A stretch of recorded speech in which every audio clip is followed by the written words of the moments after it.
Christian leaders, this is Pastor John Richards, and welcome to the Christian Leaders Book Club. Hey, Christian leaders, I'm Pastor Christopher J. Harris, and I'm your co-host of Christian Leaders Book Club.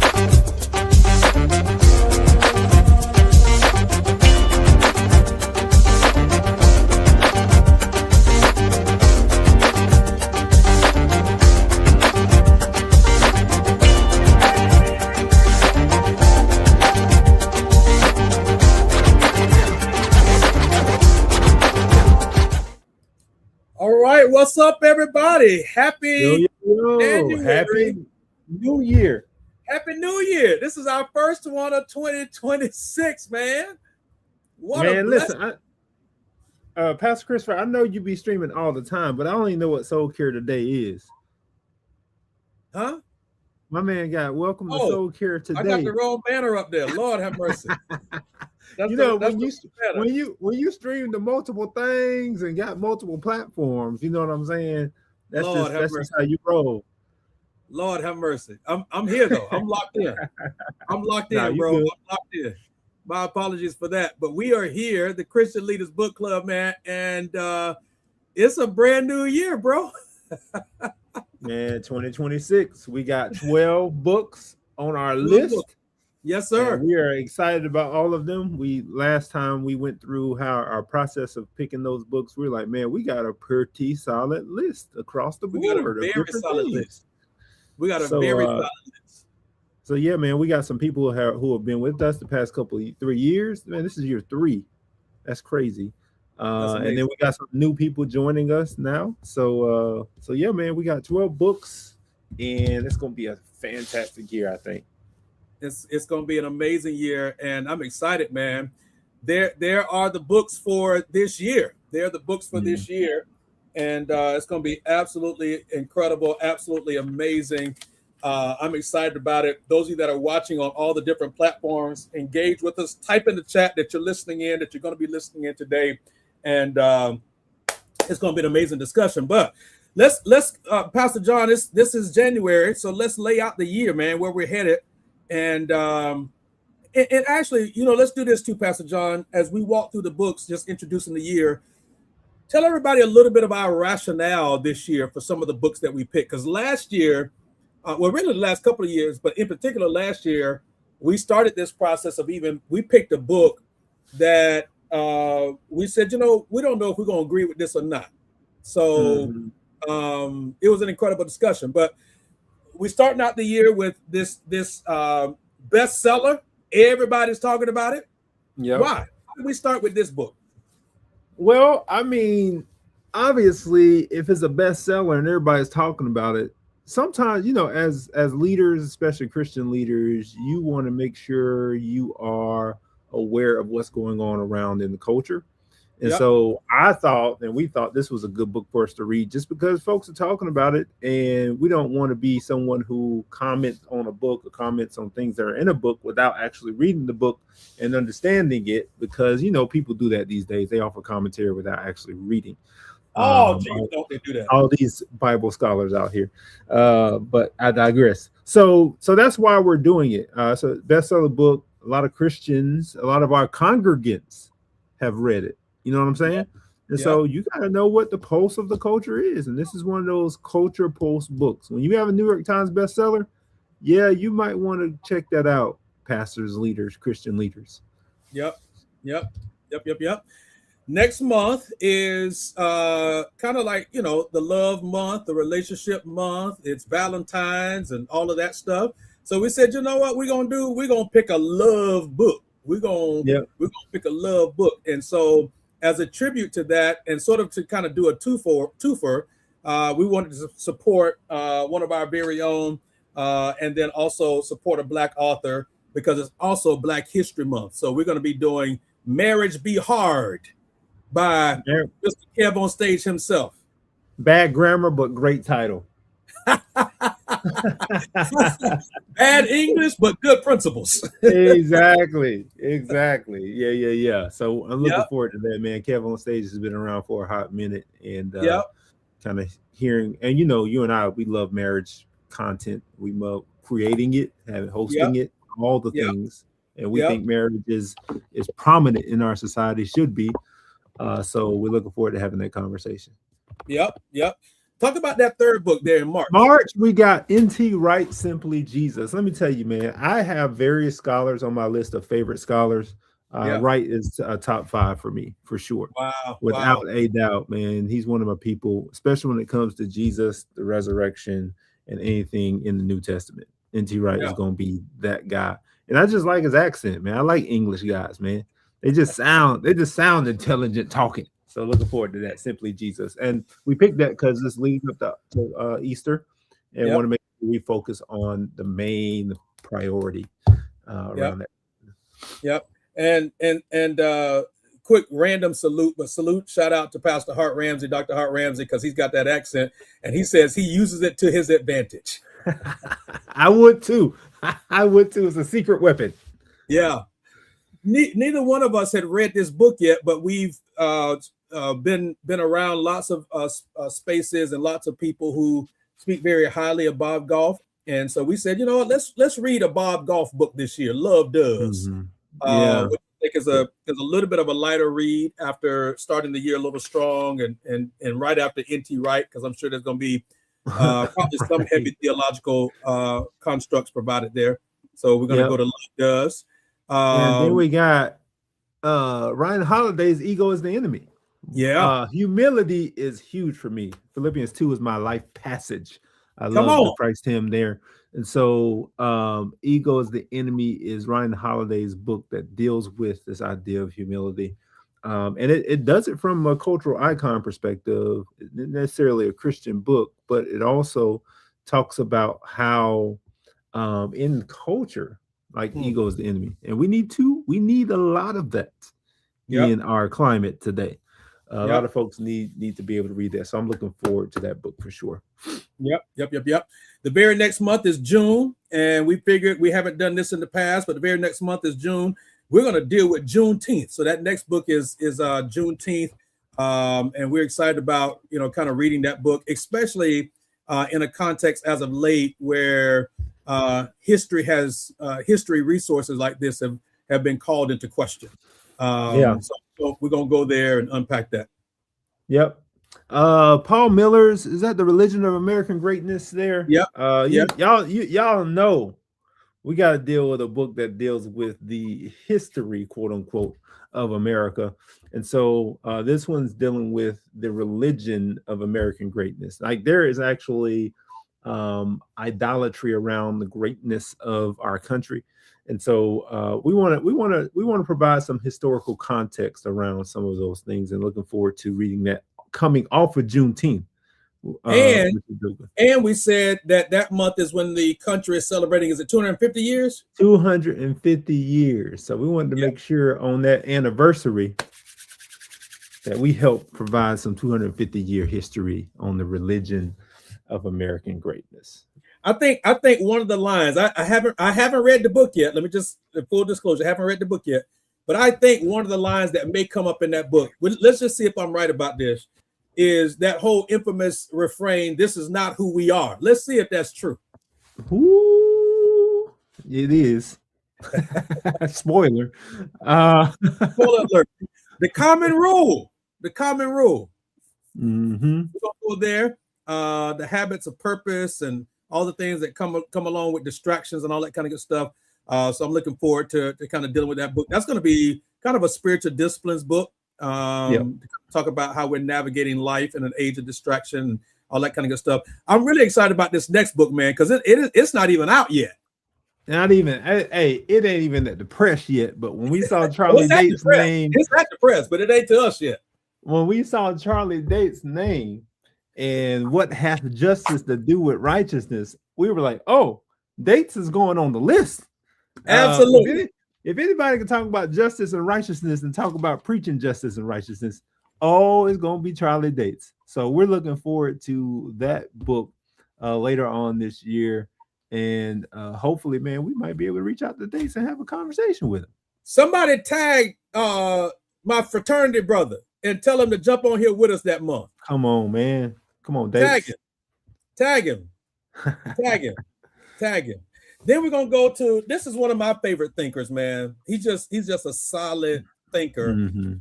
Always puts out quality content and poses incredible conversations and questions. Adam Grant, his book Think Again. It's actually one of his older books, but just I think it's going to be a solid conversation that month. This next one, I'm not as familiar with the book or the author, but I've heard a bunch of people talk about it, and it was on my list of books that people have recommended. Surrounded by Idiots. And you also had the list, I think you had this book on a couple lists that you had too, right? Yeah, if it sold 10 million copies, then apparently something's going on. And so this book, Surrounded by Idiots, is a book on how to communicate with different types of human behavior. So it's a book on communication.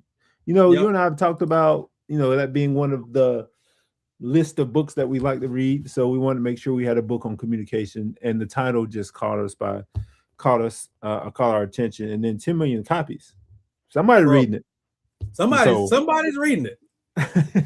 But it sounds great, man. You got to be able to communicate with everybody, and then having a paradigm of having 4 different types of people. I wonder what the 4 types are. It's going to be interesting to read that. It's going to be good. Going to be good. And then finally, we've got Kate Bowler, who's going to talk about No Cure for Being Human. And I'm excited about this book. When I was at Duke, she's a professor at Duke, and I had a chance to interact with her just a few times, nothing deep.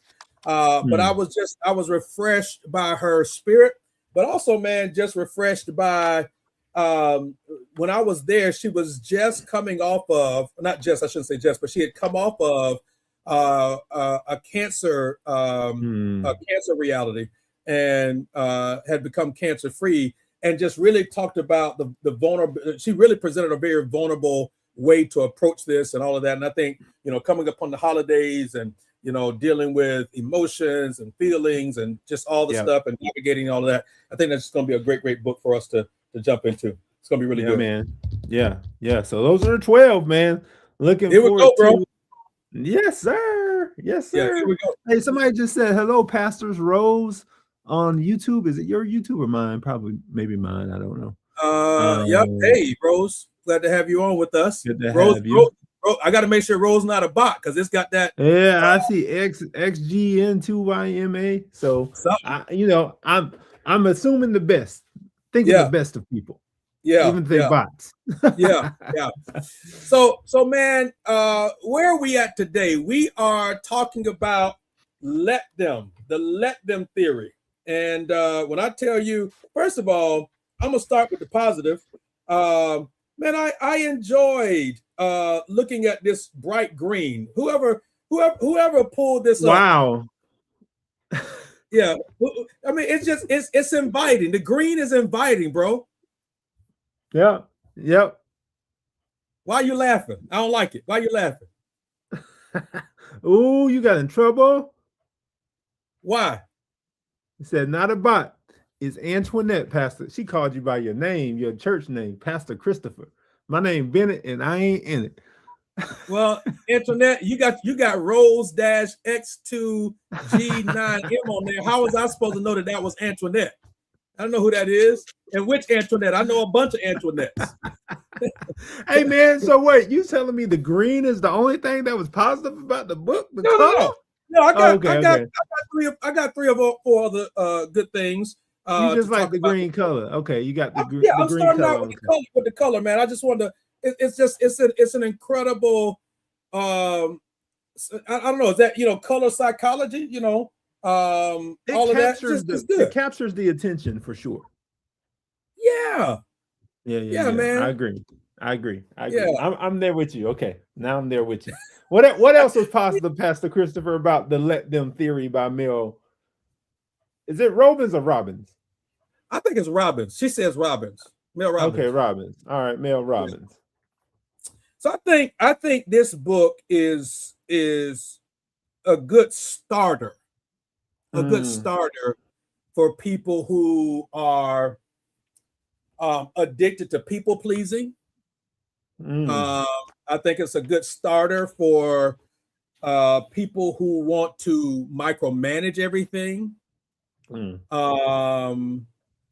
I think that it's a good starter for people who have not fully acknowledged, but are it's true to form that they struggle to respect people's boundaries, especially family members and friends. So I think it's a good starter in that regard. I think the book is a good starter in a conversation. If they struggle with that, even people that are control freaks like to micromanage everything, I think this book is a good starter. So I think the biggest, if I'm looking for, you talking about target audience, right? The one word that the person who would need to read this book is control. Like if you're someone who feels like you have to have control, not even just the people, but the things, places in your life, I think if someone is someone who's trying to handle not having control or being out of control, then this gives them language to be able to articulate that. And then also action. She has some action steps. Even though they're not like as practical as I think they should be. It's more of a thought. This is more of a thought book. Like, here's what you need to be thinking. Yes. Like, here's how you need to process how people are them so that you can be who you need to be. Yeah. No, sure. Sure. Yep. What was your takeaway? What was your overall takeaway from the book? And of course, this is a new year, Pastor John. So we got our rubric this year. We're gonna get into the rubric. But overall, what was your takeaway from the book? The takeaway is the thing that I saw 567,000 times in the book. Okay. 500. I'm serious. 567,000 times. Let them to stop controlling others, and then say, let me to take responsibility for how you respond. This book is really about how you respond and not focusing on what people are doing. I mean, that's just a one sentence. The book could have been one sentence. Yeah. That's the thesis in my mind. Let them. Yeah. Also let me. And that's how she flowed each one of the chapters. And let me say, it's not a bad thing, especially, I mean, if you're someone who needs kind of to think through that, but the repetition for me, like, it became mind-boggling. I literally was like, I need to finish this book. I wanted to finish it. Like, there are books that I don't want to finish. You know why I wanted to finish the book, Pastor Christopher? She tells good stories. She's got some good stories interspersed throughout from her personal life, from friends, other things. But those are the two things that I was like, okay, here's the takeaway. Let them, let me. The end. I was reading the book, and I said, I sure hope she got permission from her family to share some of this. Ooh, especially that husband. Bro, she talked about her husband's flagellants in the book. I'm like, TMI much? I was like, you ain't got no filter. You hear me? I think LaShondra agrees with us. Go ahead. I'm sorry. I said, I think LaShondra agrees with us. She says true. She believes that there were just two main points in the book. I'm pretty sure she read it. So yeah. But yeah, man, I'm like, why are you talking about your husband like this? I don't remember which chapter it was. Yeah, I don't remember which chapter it was, but there was a chapter where she asked her kids and her husband to give them some words to describe her, and one of the words was an oversharer. And then she says, I don't know if that's true or not. And I'm like, no, I think that's true. No, we barely know you, and it's true. So that's maybe why she has good stories, because she's sharing everybody's business. But you're right. I hope all the people in the book were allowed to give permission to share. Her mama, her best friends, her husband, her kids. I'm like, good gracious, boy. She if you related to her or connected to her in any way, you in the book and you getting thrown under the bus. We're talking about Mel Robbins' Let Them theory. Some of y'all have read it if you're just joining us. The Let Them theory Yes. is part of our Christian Leaders Book Club. Man, we're just talking about just how some of our initial reactions to it. And Pastor Christopher, we actually have this year something new. We actually have a grading rubric. Yes. Like we're actually going to give this book a grade based on a 100-point scale, based on our reading of it, laid out some questions. You did this a good job of creating this rubric, of laying out some questions we'll ask and then kind of rating it on the scale, just so we're not just talking and saying, hey, this book was trash because it only has 2 points in it. We actually want to lay out some of the components of it to make sure you all know why we rated it so low.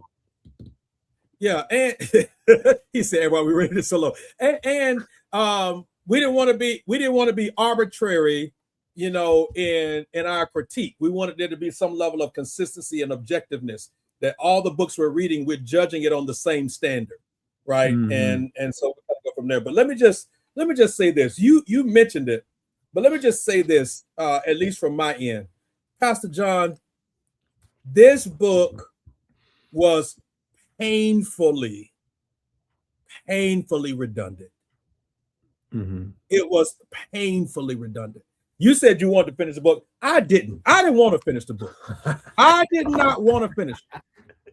I did not want to finish the book. But this wasn't like John Bevere, like where you were like, man, I'm not finishing the book. No. This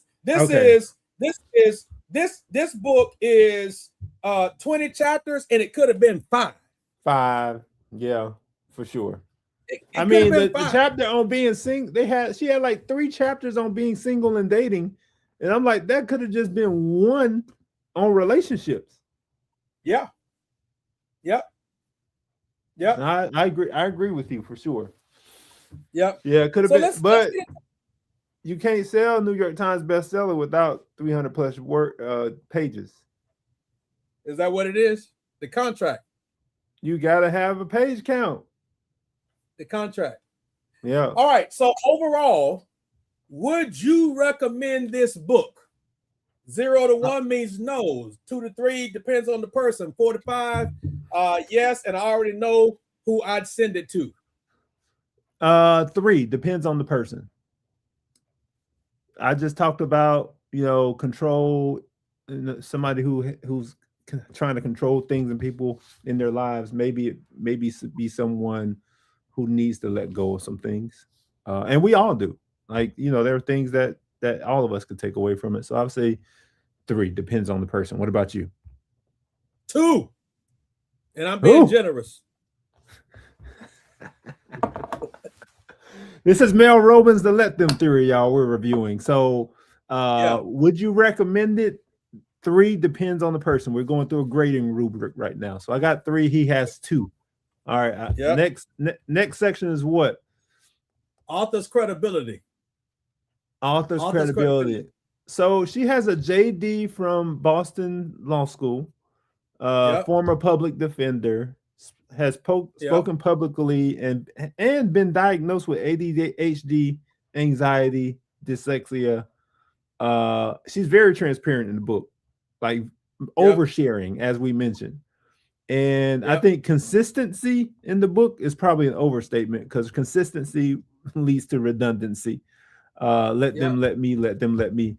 And so in terms of credibility, she's not a psychologist, but she's a lawyer who's done research and has some research in the book.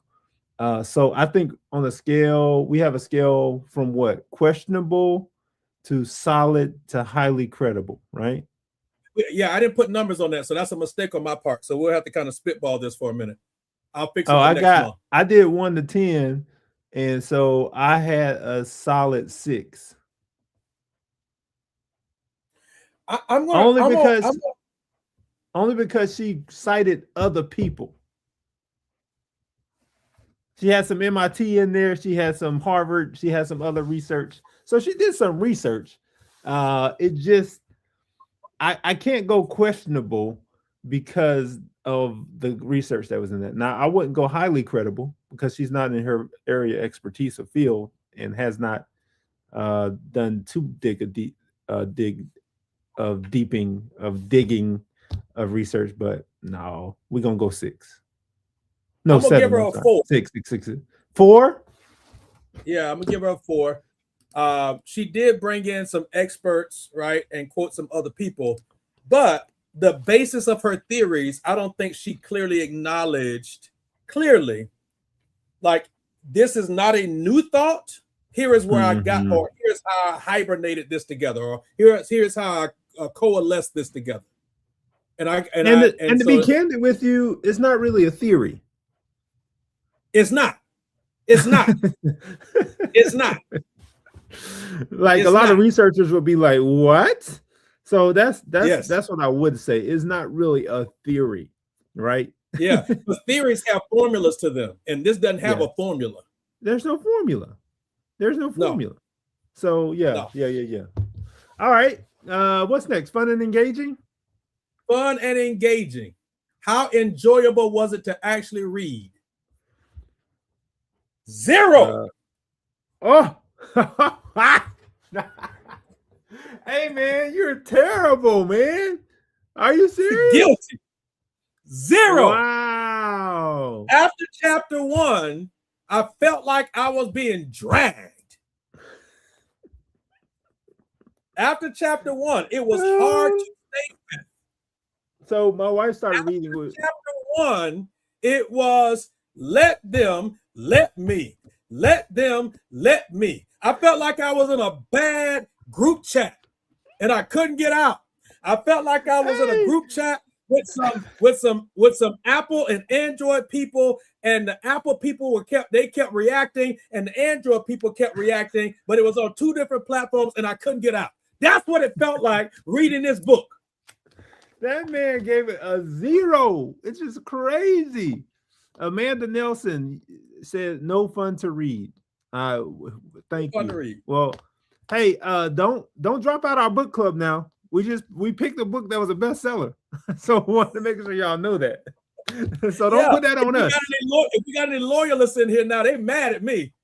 Yeah, I know, right? They're like, "Man, what y'all got us reading to start the year?" So I would say I gave it a solid 5 or 6. I wouldn't even say solid because the rubric's up to 15. 5 or 6. You gave that book a 0 for fun and engaging. Man, she told some pretty interesting stories. See, I listened to the audiobook too. So she's like bubbly. She's like, huh? Oh, she's like, and here's the crazy part about the audiobook. Here's what I hate about audiobooks. And if you do an audiobook, you need to listen to me. Read the book. She added so many extra like anecdotes. I was like, where am I? Because I'm following along in the book. I'm like, where are you right now? But I got lost at chapter 3, and I had to go back at the beginning of chapter 3 and start it all over again because she added so much stuff on the audiobook. And I'm like, I'm lost. Yeah, she did a lot. So yeah, which is why I felt like I was getting dragged. That's why she got a 0 for this section. Wow, man, we in trouble. What about the quality of the content? Quality content. What's the rubric on that one? All right. No. So here's the rubric, though, Pastor John. Here's the rubric. Okay. So did it have something worth chewing on? 0 to 7. Thin, repetitive, shallow. 8 to 14. Some strong ideas not fully developed. 15 to 20. Rich, thoughtful, layered, or genuinely illuminating.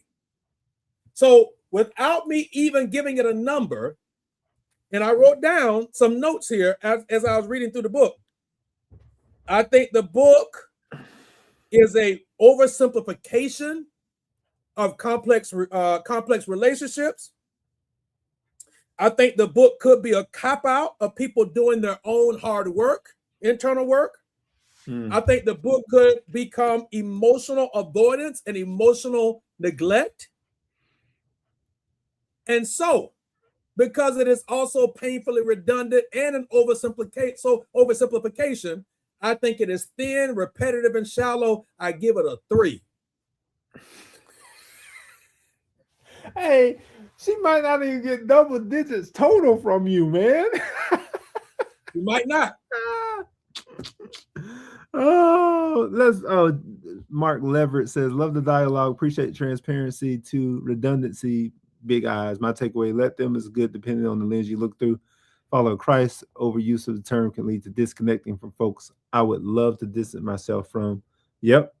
Let them can't cause me to disobey him. Ooh, yeah. I agree 300% about the feeling of being trapped in a bad group chat. I would add that it's like texting keywords. Oh, the last sentence is personal shade to text keywords to my church platform. Are you serious? That's what we're gonna do, Lev? Hey, he is the king of petty. Now he'll give you some good content, but then he gets petty on the other side of it. I'm just glad that Leverett is part of the book club. He hates reading. And he was like, you know what? I am going to read this year. So good stuff, Leverett, man. We both felt the same way. The first couple of chapters, I was like, okay, cool. Let me. It was a good idea. And I think Leverett even texted me. He was like, man, this is pretty cool to start. And then it was like, are you going to say the same thing one more time? Say it one more time. Say it one more time. Say it one more time. I was like, man, I got to make it through this book. Okay. So you had quality of the content was a 3. I have a 4. I gave her a 4 on the content. All right. Yeah, I just think, Pastor John, I think, and this is to Mark's point. Thank you for being on too, Mark. To Mark's point, I think, there has to be space, Pastor John, in healthy relationships for, at points, compromise, right? There has to be space for healthy communication through conflict. I think that there has to be space for you to address toxic behavior. And so if I took her book at face value and this theory, when somebody has a toxic behavior, I'm just going to let them because I don't want to control them. No. Yeah. There are times if I care about the person that I've got to be willing to address their toxic behavior. And the crazy part about it is later in the book, she talks about enablement. Yeah. And if you don't address it, that's like reverse enablement. Like you're really not helping them by not addressing it. Like, yep. I don't like the cop-out language for sure. Without a doubt. Yeah. Yeah, without a doubt. Yep. All right. How well was it made is the next part of our grading rubric, right? No, the next one is the flow of the content. Oh, yeah. Same thing. Yeah, the flow of the content. Yeah. How well was it made? Yeah. Hey, you know what, man? You know what? I'm gonna give her a 15. Okay. Oh boy. Why are you giving her 15 on the flow of the content? Because it flowed well. Yeah. She told us where she was going. And she went where she told us what she was going to say. Even if it was over and over again. Right. And she says she again. told us what she was going to say. And then she kept saying it over and over and over and over and over again. You gave her a higher score than me, man. I gave her 12. Good job, man. I'm proud of you. Hey, I would love I would almost go to what's the platform, like Fiverr or something, and pay somebody $30 or $50 to count how many times she said let them or let me in the book. Oh, yeah. I wonder how much of the word count that is. Bro, it would take the word count down to half. Oh, but here's the thing that gets me though. This is a bestseller. You know why it's a bestseller? I've been thinking about it. I'm so glad you said it. You just opened the door and I'm gonna walk right on through it. We're talking about the let them theory, by the way. Mel, what's her last name? Robbins, like Batman and Robin. Mel Robbins, let them theory. Tell me, enlighten me, Pastor Christopher. I think it is easier to blame other people for our dysfunction. And this book points the blame at the other people so much that it doesn't force you to take a step back to say, wait a minute, before you do, let me, right? Because at the end of the day, what this says is you do you and I'm going to do me. The problem with that is, what if God wants to prune part of you? And then where's the us? Where's the us? How do we do us? If we're people, it's supposed to be a community. How you gonna do you? I do me. Where's the us? Man, like this pop psychology, this book is a perfect picture of syncretism. Facts. It's a perfect. It's got. I tried to look over the fact that, you know, there was she was talking about the Buddhist stuff in the beginning and all this other stuff. I was like, okay, cool. But then I was like, oh my goodness, it clicked. And I got Christian folks reading this thing, talking about it's the best thing since sliced bread. How? Stoicism. It's like the secret remix, not secret remix, but you know what I'm saying? Like people were up in arms about the secret, like, oh, this is great. What? Yep. Same thing. You're taking what needs to be a biblical principle, and you're putting it over here in this space in an unbiblical, great phrases, letting them let me. But is that what you need to be doing as a believer? Absolutely not. Because we're created for community, and it removes that community aspect. It says, here's what you need to focus on, here's what I need to focus on, and we're going to be all right. Yep. This book moves us from we to me. Facts. Yep. That's why. What have you done for me lately? Ooh, yeah. Come on, Janet. Come on, Janet. It's true, man. It is true, and it's facts for sure. Was it refreshing and worth the read? Oh boy. No, 4. I gave it a 4. You're a generous grader, which is surprising to me being an attorney. I gave it a 4 because the language she uses is language that people love to hear. Yes. And so I'm thinking about it from a terms of a reader who is a casual reader who's like, man, I've been looking for something to help me. And so refreshing, yes, in that from that perspective, a 4 out of what? What's the highest number there? 10. 10. So 4 is low. What you mean? You want me to give her a 0? It's actually got words on the page. I gave her a 2. Oh no, I'm gonna give her a 4, man. She gonna give a 4 from me. Can it generate discussion? Did it linger after the last page? No. How good was it for a book club conversation? I was like, man, are those 2 different questions? Yeah, 2 different questions, but I think the total category is up to 25, but it's 2 different questions. Okay, yeah. I gave both of those 4s. I gave first one, did it linger after the last page? I gave it a 3. No, I'm sorry. First category, I gave it a 5. Because you're gonna remember, like let them let me. You're gonna remember it. So yeah, I got it right. I'm clear. How good was it for a book club conversation? Like, I don't feel like we've gone deep on some stuff, or there's been some revelatory ideas from the book that we were able to discuss today. Yep. So 0 to 5. 0 to 5 was that was a book. Yep. Not much to talk about.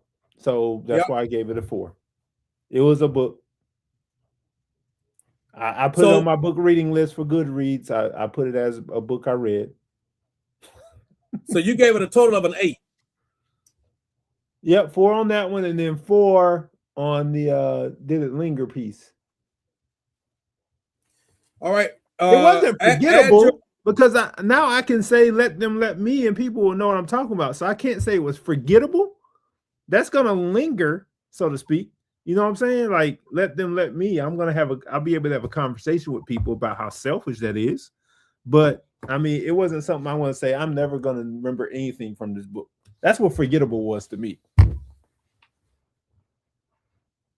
Bro, I just added up my points. Did you add yours up? I did. How many points you got, man? I'm gonna say it like this: 36. Man, that's why I'm at 49. And so this is out of 100. And I like what we got on our scales because it kind of tells the tail of the tape on the scales, right? So what is the lowest is below 60, which is not for this club. Both of us rated it below 60, and we would never suggest this for anyone in this book reading club, but we read it. Okay. 60 to 69 is mixed reviews. Meh, it's like whatever. 70 to 79 is good with some caveats. 80 to 89 is a strong recommendation from us. And then 90 to 100 is a book club banger. You gotta read it. So y'all keep that rubric in mind as we move forward through the books this year. I'm gonna make a graphic for that. I'm gonna make a graphic for the ratings. Yeah, that up. Yeah, that'd be good. Now, let me say this for everybody watching. Pastor John and I didn't get together beforehand and talk through our numbers. Y'all are getting these numbers in real time from us. So I didn't know what his number was going to land at, and he didn't know what mine were going to land at. But we right there walking together. How can two walk together unless they agree? Except they agree. Ha, Shonda. Hey man, we've been on the same page for the past couple of years on books. So I don't want to break our streak. You know what I'm saying? I want to make sure we keep going down the same path. Yeah. So we give Mel Robbins an A for effort and an A for the stories, with the disclaimer that I hope to God she got permission from the people she included.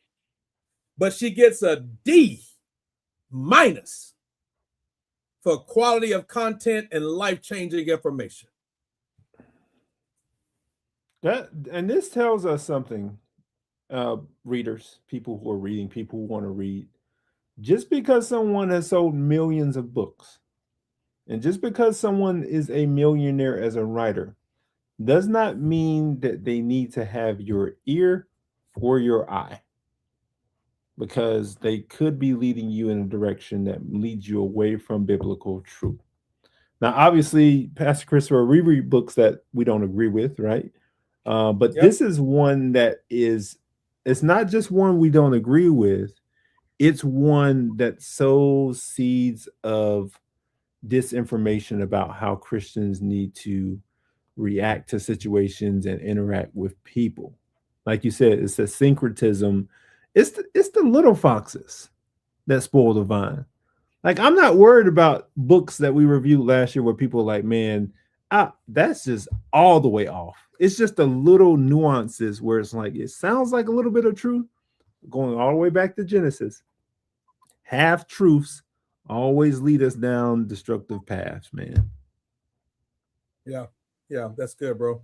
Let me just go here for a second as well, Pastor John, because I think there are some biblical lens that we can invoke in the book that will be helpful for us to navigate. Look at Mark coming through. Volume doesn't equal value. You're right about that. You've seen that. You've seen that. Hey, Mark, I saw that in the life of Michael Jordan, who shot 80 shots a game. I'm all about efficiency. I'm just throwing Jordan shade to my brother Leverett, because that's his favorite player of all time, and he knows I'm a Tim Duncan efficiency guy. Anyhow, what were you about to say, Christopher? He's talking about heresy. Get out of here. What just Hey, Christopher, happened? I know you're a Jordan fan too. I know you are. That's why the shade is for both of y'all. Listen, I'm all the smoke. I want all the smoke today. That's why I put my beanie on, man. I'm thugging it right now. What just happened? I don't like volume. I don't like volume basketball shooters. So I figured when he said volume doesn't equal value, I wanted to make sure I had a practical application for it. If you shoot 60 shots a game, you're not valuable to me. Okay. All right. So what were you about to say, Pastor Christopher? Wow. Okay. So as I was about to say,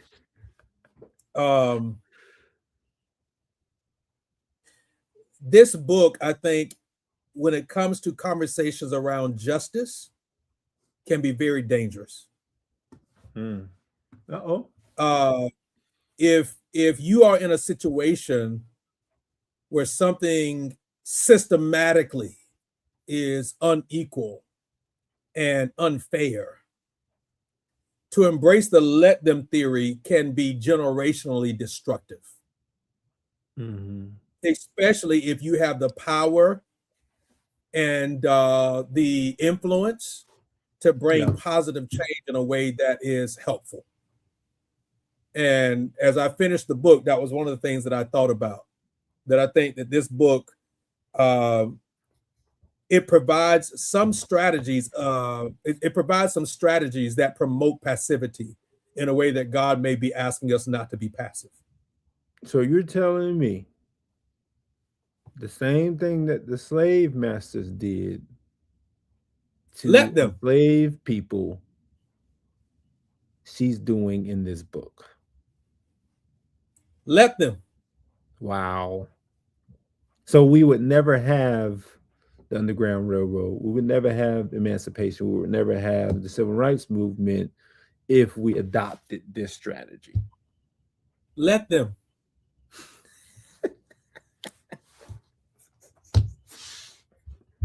We never have before I be a slave, I'll be dead in my grave. Let them. Wow, man. But how do we adopt that individually when we were rejected corporately?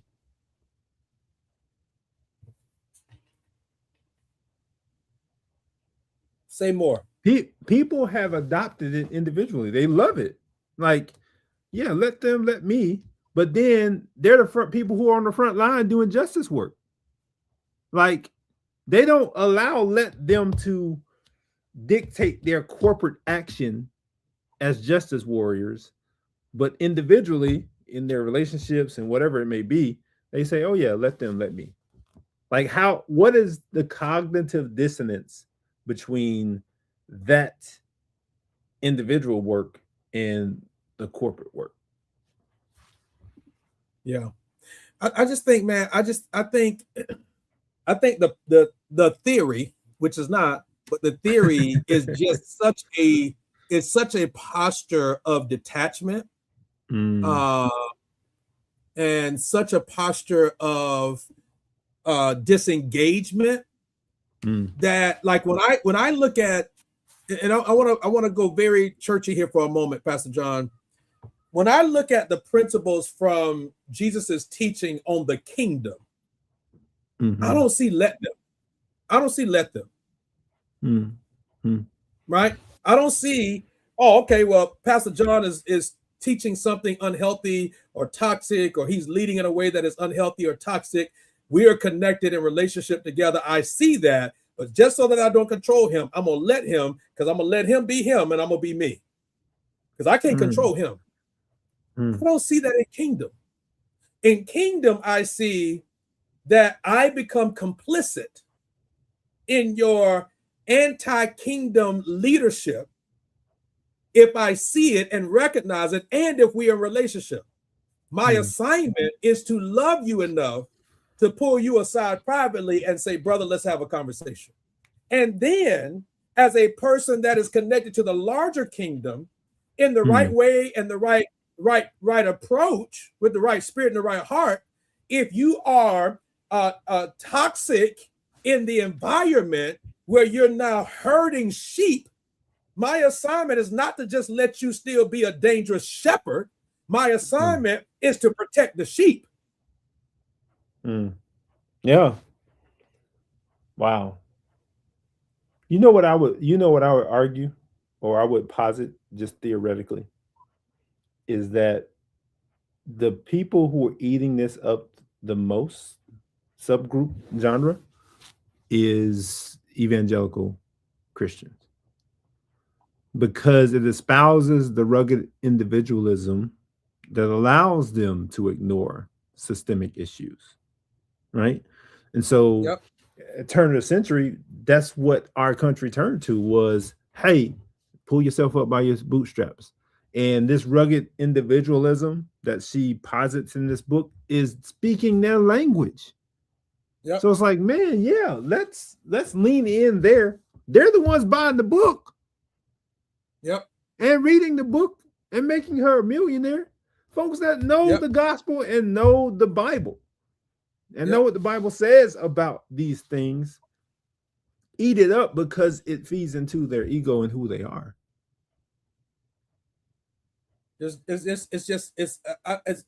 I struggled because I don't know. Now, don't get me wrong, right? I think there are times that you've got to shake the dust from your feet, right? That's a let them idea.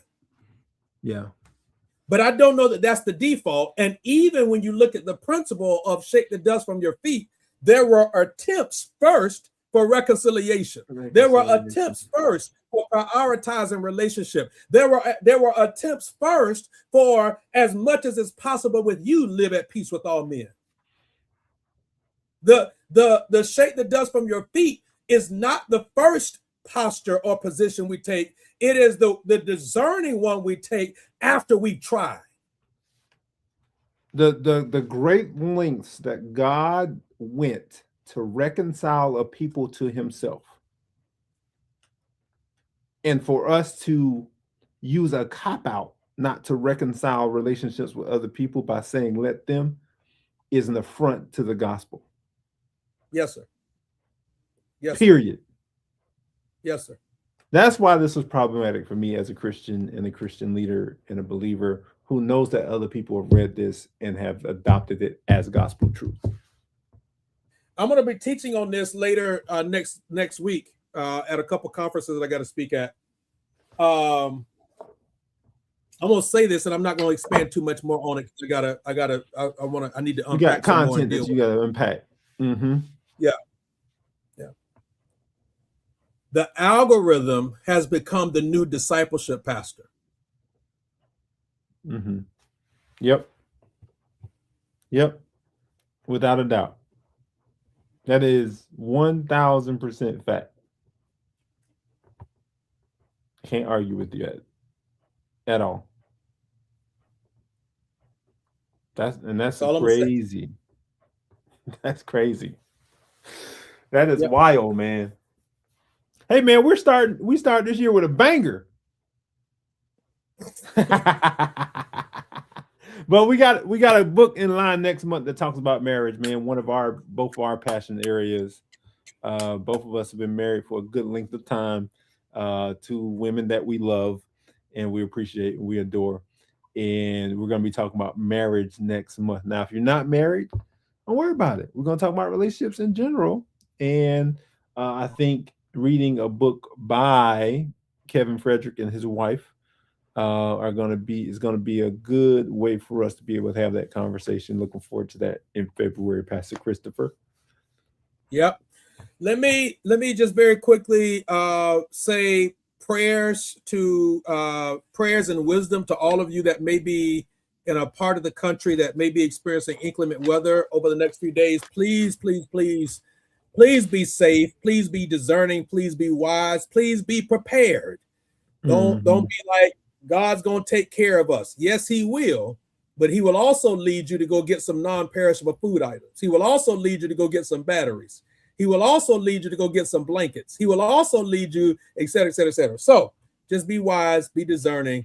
And if you've got children and y'all are going to be hunkered in, hunkered down, and all those things, have some fun with your kids while you're in the house. Don't have them sitting over in the corner by themselves. We got a movie night tonight. I already got the popcorn and the candy and the Shrek movie ready to go. So we are excited about that. My daughter cannot wait. So I agree with that 100%. Don't forget to pull out. Don't forget to pull out some of the old school games too, like the checkers and the chess and the Uno and the Monopoly. We gonna be playing some dominoes. Okay. My kids don't learn dominoes. They don't learn bones, and they be acting like they know what's up. That's the LA from my wife, man. She done taught them. I was like, oh boy, it's on and popping.